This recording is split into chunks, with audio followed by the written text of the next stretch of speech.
This lecture is going to look at types of reasoning. Now, reasoning simply means the process of coming to a conclusion based on the consideration of evidence.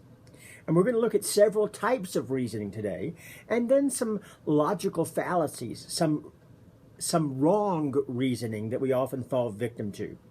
Now, the first type of reasoning we want to talk about is reasoning from specific instance. Reasoning by specific instance is a form of reasoning that goes from specific facts to generalized conclusions. For instance, I took a PE course. That PE course was easy. My roommate took a PE course. His PE course was easy. My friend took a PE course. That PE course was easy. Therefore, all PE courses must be easy. Now, there is some validity to this type of reasoning because it does proceed from observed fact. But you've got to bear in mind it's not foolproof. There could be exceptions to the instances that you're to the instances you're discussing. I mean, there could be a PE course out there somewhere that's difficult. Be careful that you don't fall into the trap of jumping to conclusions. The second type of reasoning we want to talk about today is reasoning from principle. This is the opposite of reasoning by specific instance. In the former, we are looking at specific individual facts and drawing general conclusions from those. In reasoning from principle, we're starting with broader principles and moving to specific judgments. For instance, if we make the argument that all people are mortal, I am a person. Therefore, I must be mortal. That's reasoning by principle. Now, I don't think we would have a problem with the assertion that I just made, the general principle that all people are mortal. But what you have to be careful of when using reasoning by principle is that the initial principle you start with is one that your audience will accept. Are you going to need evidence to back up what you're saying? Will they accept your argument? Our next type of reasoning is causal reasoning. This type of reasoning tries to establish a relationship between two instances that says one is the cause of the other. Causal reasoning can be very tricky. First of all, you have to be careful that you don't fall into the assumption that just because two things follow each other chronologically, that one caused the second. For instance, a black cat might walk in front of you, and then you might have an accident. But the fact that the black cat walked in front of you was not the cause for your accident. It just happened to happen before you had your accident. The second thing we have to be careful of in causal reasoning is making sure that we don't fall into the trap of oversimplification. There can be many causes of a situation. We might not be able to boil it down to just the thing that happened before this result. Analogical reasoning is reasoning in which a speaker compares two similar cases and infers that what is true for the first is also true for the second. To say, if you're good at ping pong, you'll probably also be good at tennis is an analogical argument. You're looking at one example, seeing similarities to another, and therefore making the assumption that if you're good at this, you should be good at that. Analogical reasoning is frequently used in persuasive speeches, particularly when you're persuading on a question of policy. People frequently will use the argument that this has worked in another instance, why would it not work here? And of course, the obvious question is, are the situations similar enough? Are you jumping to conclusions because one situation is not analogous to the second situation? That's the concern when using this type of reasoning. Now, there are a number of logical fallacies that people fall into. These are instances of inappropriate logic that we sometimes get trapped in when making an argument. The first of these that we want to look at is the hasty generalization. This fallacy occurs when you jump to a general conclusion based on insufficient evidence. The textbook gives the example. Throughout history, generals have always made great presidents. And there are some good generals you can think of who became presidents. Andrew Jackson, George Washington.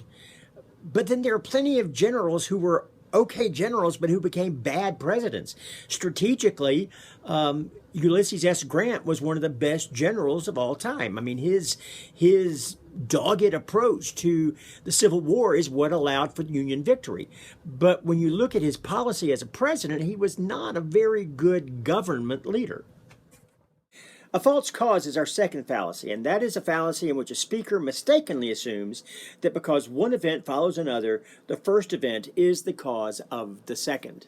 This goes back to some of the problems with causal reasoning in general. Just because a black cat walked across your path just before you ran into a tree doesn't mean the cat caused you to have that accident. And so we have the same thing here with false cause. A black cat walked across your path. You ran into a tree. That's why I ran into the tree, because of the black cat. That really doesn't hold up. There's nothing to prove that. The next fallacy we want to look at is the invalid analogy. This is an analogy in which the two cases being compared are not essentially alike. They give the example in our textbook that employees are like nails. They don't do any good unless you hit them on the head. Now, as an analogy, this doesn't work because when you come down to it, employees really are not anything at all like nails. They use another example that the election for prime minister in Great Britain can be done in 3 weeks. Why do we need to take the months that we take in the United States to elect a president? Well, the fact is that the whole system of election and the system of government in Britain is very different. Those two situations are not similar. We can't draw any analogies from them. The next logical fallacy on our list is bandwagon. And this is a fallacy which assumes that because something is popular, it is therefore good, correct, or desirable. The answer to this fallacy is the one that your mother has used with you every time you said, well, all my friends are doing it. Just because everybody else is doing it doesn't make it right. If all your friends jumped off the top of a building, would you just jump right along with them? The next of our logical fallacies is the red herring. And this is a fallacy that introduces an irrelevant issue to divert attention from the subject under discussion. I first heard of this notion of a red herring when reading murder mysteries. A red herring is some fact that the author throws into the mystery to get you off the track of the real criminal, the real villain, the real murderer. And it's the same thing in an argument. We'll just throw in a detail that really has nothing to do with what's going on and use that to deflect the concern or the attention of the real issue at hand. Our next logical fallacy is the ad hominem. And that is a fallacy that attacks the person rather than dealing with the real issue in dispute. Ad hominem is actually Latin, and it means against the man. And the idea is, in the ad hominem fallacy, instead of attacking the issue, instead of discussing the issue, we turn it into a personal attack on the person who has raised the issue. And therefore, we divert attention from the issue at hand and turn it into a personal attack. Either-or is a logical fallacy that forces listeners to choose between two alternatives when more than two alternatives exist.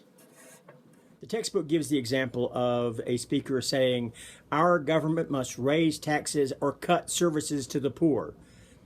Well, that's all well and good, and both of those might be viable alternatives to the problem, but there are more than those two alternatives. There are other avenues to try to solve the problem without raising taxes or without cutting services to those in the greatest need.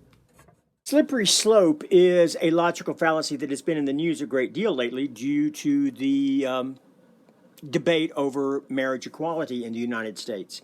A slippery slope argument is a fallacy which assumes that taking a first step will lead to subsequent steps that cannot be prevented. We frequently hear arguments that if we allow same-sex marriage, what is to prevent someone from marrying their dog or their cat or their next-door neighbor's child? Well, the fact is that nobody's going to do that. The slippery slope assumes that these steps are the inevitable result of allowing marriage equality or whatever decision is allowed. The simple fact is that one does not lead automatically to the other. The appeal to tradition is the fallacy that automatically assumes that the old ways are the best ways. The appeal to novelty is just the opposite. Whatever's new must be an improvement on whatever is old. The point is that neither case is valid in and of itself. Something isn't better just because it's old. It's not better just because it's new. Now, we've been talking about reasoning and logic so far in this lecture, but there's another component to persuasive speaking, and that is an appeal to emotions. And we can't escape that. We are emotional beings. And so we will have an intellectual response to arguments that are made, but we're also going to have an emotional response, and we have to take that into consideration as well. Now, there are three things that we can do as speakers to generate emotional appeal. We can use emotional language, emotionally charged terms. We can use vivid examples. And then again, just as when we were talking about credibility, we can speak with fluency and conviction. There are words that inescapably have emotional baggage, emotional freight. We talk about words like hope, destiny, fate, and those are words that have great appeal to Americans. We can talk about fear, terrorism, violence, hatred. Those are words that are more negative. And depending on how you as a speaker couch your ideas, the kinds of words you use, you can appeal to the emotions of your listener. You can use vivid examples that personify and make the stories you're telling more personable. The textbook gives an example about a speech on malaria, and you could just make the statement that millions die from malaria in tropical countries every year. But the example in the textbook uses the example of a 5-year-old child called Nathan. Now, what's going to have more impact? The general statement that malaria kills thousands in tropical climates every year, or millions, or the story of a 5-year-old little boy named Nathan who dies because he didn't have the proper medication or the proper netting to protect him from mosquitoes. We each bear responsibility for the words we use, the things we say. And so as speakers, we have a special burden to ethically approach any appeal to emotions. We are asking people to respond to their most basic gut level responses. Anger, fear, love, hatred. And so we have to do that in a manner that is ethical. We have to do it for reasons that are just. We have to do it in ways that are commendable.